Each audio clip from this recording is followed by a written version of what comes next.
Hello दोस्तों, स्वागत है आप सभी का। आज जिस चीज़ पे हम चर्चा कर रहे हैं ये बेसिकली क्या है कि जब कोई गोचर होता है तो गोचर में बहुत सारी बातें कही जाती हैं और स्पेसिफिकली आपके अपने जीवन के अंदर कुछ चीज़ें चल रही होती हैं। एक जातिका की कुंडली है, वो अपने जीवन के अंदर बहुत सारे कुछ परिवर्तन हैं उसको समझने की कोशिश कर रही हैं और कहीं ना कहीं वो अलग अलग माध्यमों से चीज़ों को समझने की कोशिश कर रहे हैं। जब व्यक्ति अंदर से थोड़ा सा बेचैन होता है तो वो एक जगह कभी भी स्थिर नहीं हो पाता। उन्हें लगता है कि चीज़ें जो हैं वो क्या सही बताई जा रही हैं, क्या गलत बताई जा रही हैं। बहुत सारी उलझनें जो हैं उस स्थिति में हर व्यक्ति के ऊपर होती है जब तक कि व्यक्ति खुद किसी एक चीज़ को या तो अचीव ना कर ले या स्टेबल ना हो जाए। तो कुछ ऐसी ही स्थिति यहाँ पे भी देखने को मिलती है। अब समझने की बात यह है या समझाने की बात यह है कि एक्चुअल में जो ग्रह गोचर हुए हैं उनका प्रभाव क्या होगा, पहला पॉइंट। दूसरा पॉइंट ये भी है कि नक्षत्रों के कुछ प्रभाव होते हैं और वो प्रभाव के साथ साथ उनके स्वामी अलग अलग जगह बैठे होते हैं। इस कुंडली में राहु का गोचर जो रिजल्ट करेगा वो सेम कर्क लगन के लिए सब में एक जैसा प्रभाव कभी नहीं करेगा। दुनिया भर के अंदर करोड़ों लोग होंगे जो कि 4 नंबर राशि से उदित हुए होंगे, लेकिन इस राहु के गोचरी प्रभाव के अंदर उन सबके जीवन पे प्रभाव अलग अलग होगा। ये बात पहले समझिए। इस एग्जाम्पल को लेने का एक्चुअल रीजन ये है कि उस ग्रह की महादशा चल रही है जिसका गोचर हमें देखना है। अगर आप लोगों की कुंडली के अंदर राहु की महादशा नहीं चल रही तो सबसे पहले अपनी कुंडली में उस ग्रह को देखिए जिसकी महादशा चल रही है। आपके सामने ये 2 कुंडलियां हैं, एक लगन कुंडली है और दूसरी चंद्र कुंडली है। अब सबसे पहला टारगेट सेट करना होता है वो ये कि जिसकी भी दशा चल रही है वो जन्म लगन कुंडली में किस बात को दर्शाना चाहता है, पहला पॉइंट। ठीक है, यहाँ पे देखिए, अगर इस कुंडली में राहु की महादशा जीवन में चल रही है तो कहीं ना कहीं 18 सालों की अवधि के लिए उसका कुछ एक सेट फैक्टर काम करेगा। वो सेट फैक्टर क्या है? उसका नक्षत्र और उसकी राशि प्लस उसका भाव। तो सबसे पहले सबसे निचला स्तर होता है नक्षत्र। हमने उठाया, राहु को देखा अनुराधा नक्षत्र में। अनुराधा नक्षत्र जैसे आए तो अनुराधा नक्षत्र के स्वामी कौन है? शनिदेव। इसका मतलब है कि राहु की जो दशा प्रभाव जहाँ से भी कार्य करना शुरू करेगी वो जीवन के अंदर कहाँ कहाँ पे प्रभाव देने की कोशिश करेगी? 7th हाउस, वैवाहिक जीवन, साझेदारी के अंदर, या फिर जीवन के अंदर कुछ बड़े परिवर्तन, अष्टम। क्यों? क्योंकि अनुराधा नक्षत्र के स्वामी शनिदेव का जो संबंध है वो उनके पास 2 जो हाउसेस आएंगे, राशियां उनकी जो हैं वो 7th और 8th में है, इसलिए इस नक्षत्र स्वामी के जो भी भाव कनेक्ट होंगे उनको पहले देखेंगे। इसका सीधा अर्थ है राहु की महादशा के अंदर जीवन में एक प्रकार से प्रभाव जो होना चाहिए वो होना चाहिए आपके वैवाहिक जीवन के ऊपर या साझेदारी के ऊपर, और दूसरा आपके जीवन के अंदर किसी प्रकार के परिवर्तन को लेकर, अष्टम को लेकर। सेकंड थिंग, राशि का स्वामी। राशि का स्वामी चंद्रमा। चंद्रमा की प्लेसमेंट है वो है 6ठे भाव में। रोग, रिपु, ऋण, संघर्ष, परेशानी। तो इसका अर्थ ये हुआ कि जब राहु की महादशा जीवन में चलेगी कुछ चीजें ऐसी होंगी जो साझेदारियों की तरफ जाना चाहेंगी, कुछ चीजें ऐसी होंगी जो गोपनीयता की तरफ जाना चाहेंगी, और इसके साथ साथ वो जो भी होंगी वो आपके मन मस्तिष्क को, चंद्रमा को प्रभावित करती हुई होंगी। पहली कंडीशन, ठीक है, क्योंकि राशि का स्वामी चंद्रमा है, क्या करने की कोशिश करेगा? आपको अंदर ही अंदर किसी तरीके से परेशान या बीमार करने की कोशिश करेगा। पहली कंडीशन हो गई। अब तीसरा फैक्टर था वो है भाव। राहु बैठा है 1st हाउस में। 1st हाउस बेसिकली या तो हमारा नेम फेम दर्शाता है, हमारी पर्सनैलिटी दर्शाता है, या फिर हमारे जीवन में हमारा स्वास्थ्य दर्शाता है। तो सीधी सी चीज है, अगर यह परिस्थिति बरकरार है तो इसके अंदर मैं सीधे सीधे मानूंगा कि राहु की महादशा जीवन के अंदर साझेदारी, अकेलापन ये दर्शा सकती है, अष्टम, या फिर कुछ दूसरी चीज़ों की प्रवृत्तियों की तरफ आगे बढ़ाने की कोशिश कर सकती है।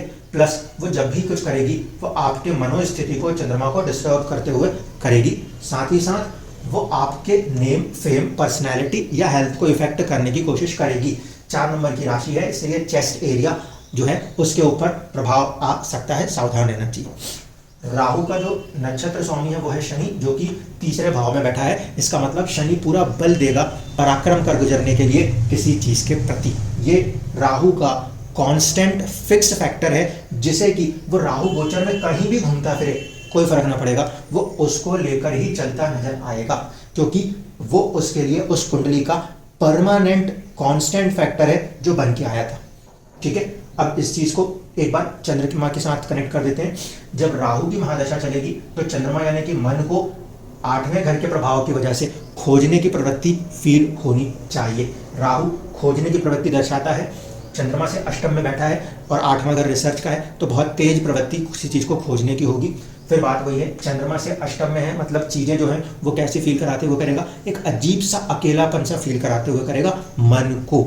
ठीक है, ये कंडीशन यहाँ पर भी चंद्र कुंडली से देखें तो फिर इसका नक्षत्र स्वामी शनि वो बैठा है दशम में, यानी कि प्रभाव करेगा तो करेगा सीधे सीधे किसी न किसी रूप में आपके स्टेटस को, आपकी पूरी की पूरी लाइफ स्टाइल को, क्योंकि चंद्रमा से 10th हाउस भी हम स्टेटस के पॉइंट से देखा करते हैं।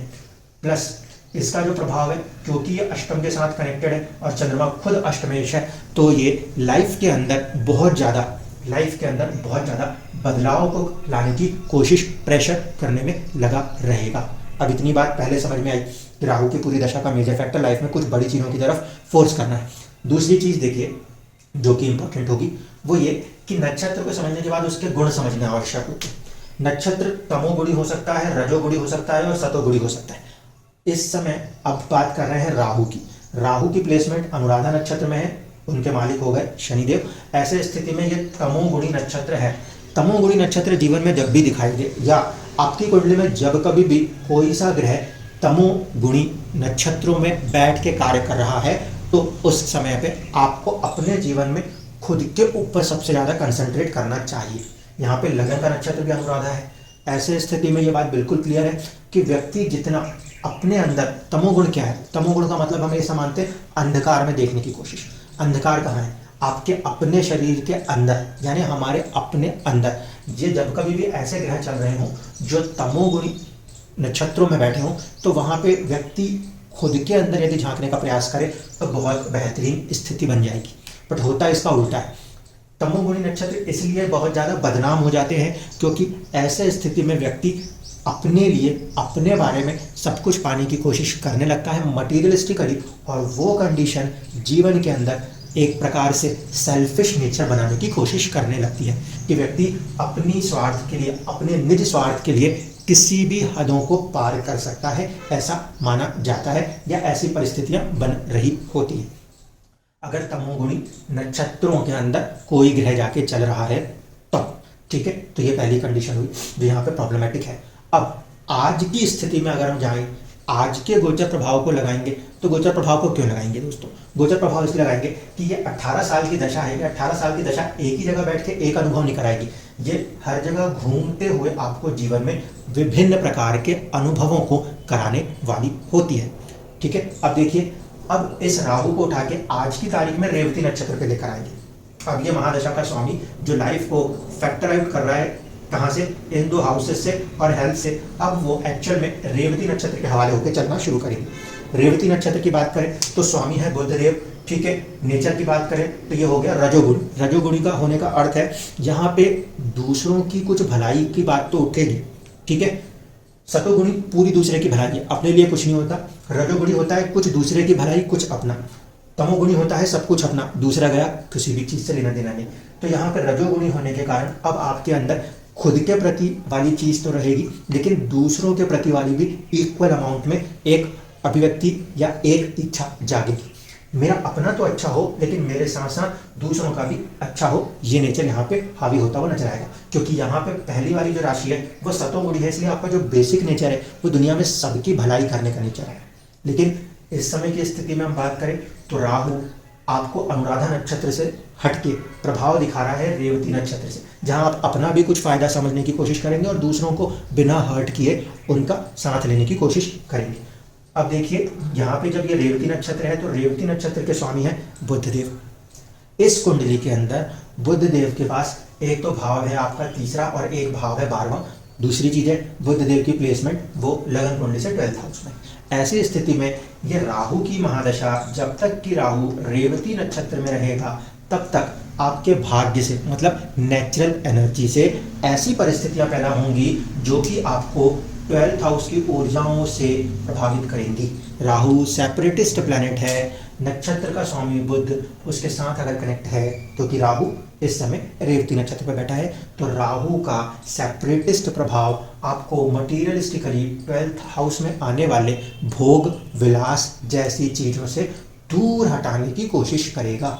भले राहु चाहतों का ग्रह है, लेकिन चाहतें तब पैदा होती हैं जब किसी चीज की कमी होती है, वो वहां से दूर हटाता है, सेपरेट करता है, तब उसके प्रति आगे बढ़ने की कोशिश होती है। अब देखिए, जब राहु का यहाँ से गोचर हो रहा है तो प्रभाव बुध के साथ कनेक्ट होकर होगा, और जब तक रेवती नक्षत्र में राहु का गोचर होता रहेगा तब तक आपके लाइफ के अंदर कहीं ना कहीं आपसे एक 3rd हाउस करेज स्ट्रगल की बात करेगा, साथ ही साथ मेंटल टेंशन बहुत हावी कर देगा। इसलिए हावी कर देगा क्योंकि बुध जो है वो खुद 12वें में बैठा हुआ है। ये मेंटल टेंशन का हावी होना, ये सब कुछ जो होना है, इसका जो प्रभाव पड़ने वाला है वो फिर किस पे पड़ेगा? स्वास्थ्य के ऊपर पड़ेगा, क्योंकि ये 1st हाउस था और ये चंद्रमा के प्रभाव में था। तो इस समय की अवधि के अंदर आपके लिए सबसे इंपॉर्टेंट फैक्टर ये बनता है कि अगर राहु इस पर्टिकुलर नक्षत्र से गोचर कर रहा है, इसका स्वामी संबंध बुध से है जो कि 12वें में बैठा है, तो आपको थोड़ा सा अपने आप को काउंटर कंट्रोल करते हुए आगे जाना पड़ेगा। अब देखिए, दूसरा इंपॉर्टेंट फैक्टर जिसको इसके साथ जोड़ रहा हूं वो ये कि इसमें ये अनुराधा नक्षत्र का जो स्वामी है शनि, वो इस समय अष्टम में चल रहा है और कहीं ना कहीं वो राहु के नक्षत्र के ऊपर से बैठ के कार्य कर रहा है। ऐसी स्थिति में ये मान के चलिए कि जो आपका सोचने का ढंग है शनि, वो अष्टम के प्रभाव की तरफ जा रहा है, यानी कि एकांतवास की तरफ जा रहा है, या फिर हम कहें, इसे हम मानते हैं ऑक्कल्ट साइंसेस रिसर्च के लिए। तो गहराई की तरफ, अंधेरे की तरफ जा रहा है, कुछ खोजने की तरफ जा रहा है, और इस प्रवृत्ति के अंदर आप जीवन में बहुत सारे ऐसी चीज़ों को जिसे हम ऑक्कल्ट साइंसेस के माध्यम से या फिर बड़े परिवर्तनों की तरफ जाने की कोशिश कर रहा है, इन माध्यमों से ये समझ सकते हैं। सोचने का ढंग जहाँ बैठेगा, दिमाग वहीं से काम करेगा। तो शनि का प्रभाव अष्टम में है, जो कि आपको एकांतवास में लेके जाने की कोशिश कर रहा है, प्लस आपके जीवन के अंदर कुछ बड़े परिवर्तन की कोशिश कर रहा है। अब इसके साथ इसको मिला के देखें तो ये समझ में आता है कि यदि राहु की इस दशा प्रभाव के अंदर आप 12th हाउस की जो ऊर्जा इसमें जुड़ रही है, यानी कि भोग विलास से थोड़ा सा दूर होने की प्रवृत्ति को आपको बनाना पड़ेगा, और साथ ही साथ अपने आप को यदि आप कंसंट्रेट कर पाएंगे, तब जाके ये जितनी भी मेंटल टेंशन्स बनने की स्थिति बन रही है उसको कंट्रोल कर पाएंगे। एंड ऑफ द डे ये जो पूरे का पूरा फैक्टर है, ये अनुराधा नक्षत्र, ये राहु, ये लेके कहाँ जा रहा है? शनि की एक राशि में जिसमें केतु बैठे हैं, केतु का मतलब है त्याग। दूसरा, शनि की दूसरी राशि जो दिखाती है परिवर्तन, ह्यूमैनिटी और लाइफ के अंदर बड़े ट्रांसफॉर्मेशन।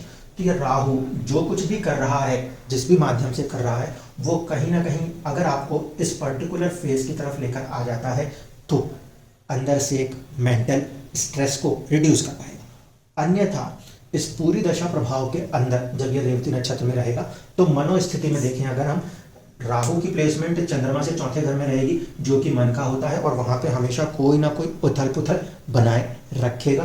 केतु का जो गोचर हो रहा है वो शनि के ऊपर से हो रहा है, और शनि जो है अष्टम परिवर्तन और सप्तम वैवाहिक जीवन या साझेदारियों के ऊपर से हो रहा है। केतु जिसको टच करता है वहां से उस चीज से थोड़ा सेपरेट बहुत स्ट्रांगली करता है। तो इन दो चीजों से किसी तरीके का सेपरेशन करने की कोशिश कर रहा है केतु। राहु का फैक्टर जो है वो चंद्र कुंडली से आपके मन को प्रभावित करता हुआ नजर आता है, और इसके प्रभाव से कहीं ना कहीं साझेदारियां प्रभावित होंगी और कुछ हद तक स्टेटस प्रभावित होगा। तो मोटे मोटे पॉइंट ऑफ व्यू से बाकी के जो दर्शक हैं उनको समझने के लिए ये समझ लीजिए, आप जब कोई भी ग्रह का गोचर देखते हैं तो महादशा के स्वामी, अंतरदशा के स्वामी, प्रत्यंतर दशा और जितनी भी दशा सिस्टम है उसके अंदर जाके बस उनके नक्षत्र स्वामी को देखना है। वो आपकी अपनी इंडिविजुअल कुंडली में किसी ना किसी भाव में बैठे होंगे। अगर ये बुध इस भाव में ना बैठ के किसी दूसरे भाव में बैठ जाते तो रिजल्ट उसके अकॉर्डिंग होने लगता। ये बुध चंद्रमा से सप्तम है तो मन के ऊपर प्रभाव सप्तम वाली चीजों को लेकर होगा। अगर ये बुध दशम में होता तो जॉब, प्रोफेशन को लेकर, स्टेटस को लेकर चीजें होने लग जाती। इसीलिए लगन सेम रहेगा, 4 नंबर की राशियों से रहेगा, मगर राहु का गोचर जिस नक्षत्र से होगा उस नक्षत्र का स्वामी आपकी कुंडली में जिस भाव में बैठा होगा और जिन भाव का स्वामी होगा उनके ध्यान में रखते हुए ही प्रभावित करेगा। लेकिन एक बात बिल्कुल ध्यान रखिएगा, चीजें कितनी भी घूमे फिरें, आखिरकार जन्म के समय वो नक्षत्र, वो ग्रह जिस नक्षत्र में बैठा था, जिस भाव में बैठा था, उन सबको ही ध्यान में रख के कहीं पर भी घूमता हुआ कार्य करेगा, क्योंकि वो उसका स्टैटिक कर्मा था कि ये चीजें लाइफ के अंदर स्ट्रांगली उसको देना ही देना है। तो ये जो स्थिति यहाँ पे जीवन में बनती हुई नजर आ रही है वो आपको धीरे धीरे या तो मनोरोग की तरफ ले जा सकती है, या फिर चंद्रमा 12वें घर को देख रहा है। 12वां घर जो होता है वो भी कहीं ना कहीं आध्यात्म का ज्ञान और सुख से जुड़ता है, क्योंकि 12th हाउस जो है पराविज्ञान होता है। तो यहाँ पे इसकी एक चाहत बनेगी, धीरे धीरे आप में परिवर्तन आएगा। आप अपने आप को पूरे सांसारिक चीज़ों से एक तरफ होते होते कहीं ना कहीं शनि के प्रभाव से अष्टम को एक्टिव करेंगे। शनि का प्रभाव जब अष्टम को एक्टिव करता है तो ऐसे लोग तंत्र मंत्र साधनाओं की तरफ ज़्यादा आगे बढ़ने की प्रवृत्तियां दिखाने लगते हैं। अकेले में रहकर होने वाली, ध्यान रखिएगा, शनि का प्रभाव है, अकेले में रहकर होने वाली जितनी भी गुप्त विद्याएं सिद्धि हैं उनकी प्राप्ति है, वो इस तरीके से अष्टम का स्वामी अगर शनि जैसा ग्रह हो तो बताने लगता है। अगर मंगल जैसा हो तो फिर वो बलि प्रथाओं वाले या एग्रेसिव ऑकल्ट्स जो है उसको बताने लगता है। चंद्रमा होगा तो साइकोलॉजी जैसी चीज़ों की तरफ ले जाने वाला होता है। सूर्य होता है तो फिर उसका प्रभाव बिल्कुल अलग है, वो एक जगह पे अपने आप को कंसंट्रेट करके पूरी तरह से फैलाना चाहता है। गुरु यदि होता है तो वो ज्ञान के माध्यम से बढ़ने की कोशिश करता है। तो यहाँ पर शनि का ये प्रभाव आपको थोड़ा सा प्रभावित कर रहा है और कहीं ना कहीं वो एकांतवास में ले जाने की कोशिश कर रहा है, जो आपका दिमाग कह रहा है। परिस्थिति भी इसी तरफ धीरे धीरे करके बनती हुई चली जाएगी, जिससे कि आप अपने लाइफ के अंदर किसी एक बड़े चेंज को देख पाएंगे। धन्यवाद।